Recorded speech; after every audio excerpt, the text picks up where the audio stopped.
Good afternoon বন্ধুরা, সবাই কেমন আছো? আশা করি যেন সবাই বেশ ভালো আছো। আমিও কিন্তু ভালো আছি। আজই হচ্ছে দুপুরবেলা থেকে ব্লগটা তোমাদের সামনে স্টার্ট করলাম, ঠিক আছে? তো এই যে ভাত চাপিয়ে দিয়েছি, আর এইখানে হচ্ছে ঝিঙে দিয়ে ছোলার ডাল দিয়ে রান্না করছি। আর এখানে দেখো হাঁড়িগুলো এখানে এরকম পড়ে রয়েছে। চলো তোমাদের সাথে গল্প করতে করতে এইগুলোকে আমি তুলে রেখে দিই, ঠিক আছে?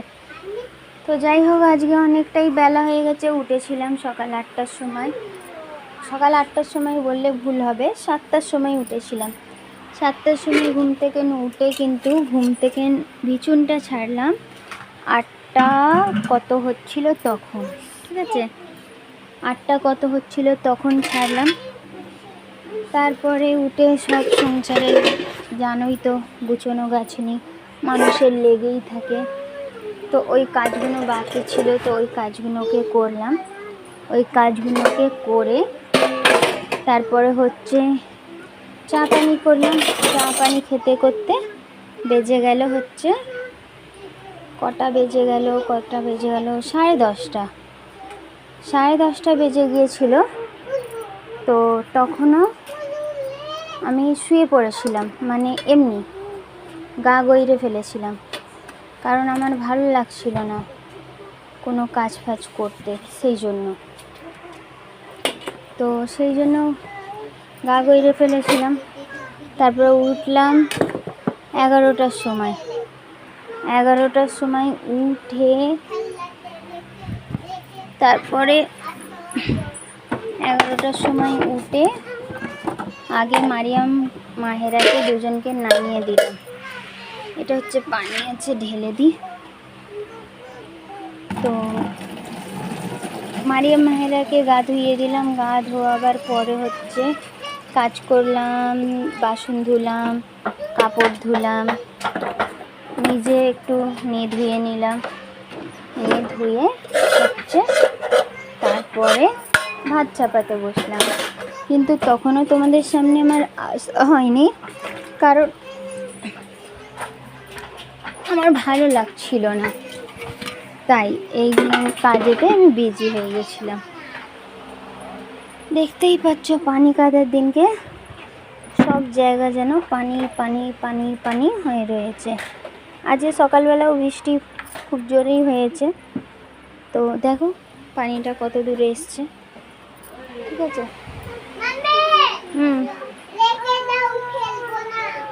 চলো এই পানিটাকে ফেলে দিই আগে। শুধু পানি আছে বলে ফেলে দিলাম। আর এইটা হচ্ছে একটু অল্পখানি চর্বি আছে।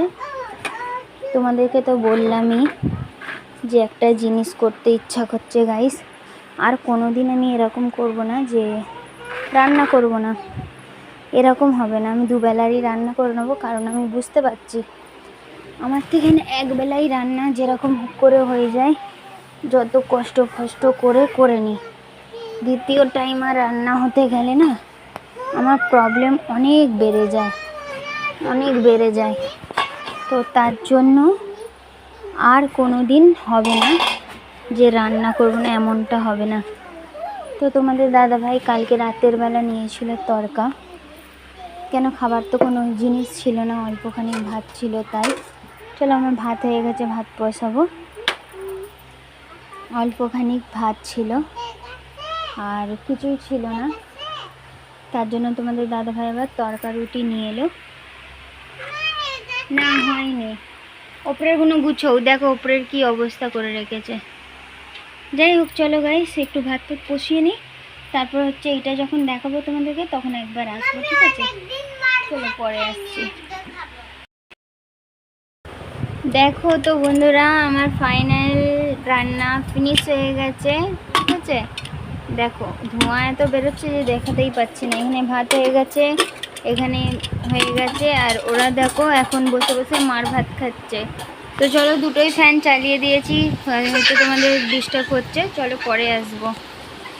হ্যালো বন্ধুরা, এই দেখো তোমাদের সামনে এসে বিকেলবেলায় দুপুরবেলায় এসেছিলাম, তারপর থেকে না আসা হয়নি। এটা হচ্ছে সন্ধে হচ্ছে, ঠিক আছে। আর দুপুর পর থেকে না আমার যা শরীর খারাপ হয়েছে যে কিছু বলার কথা না।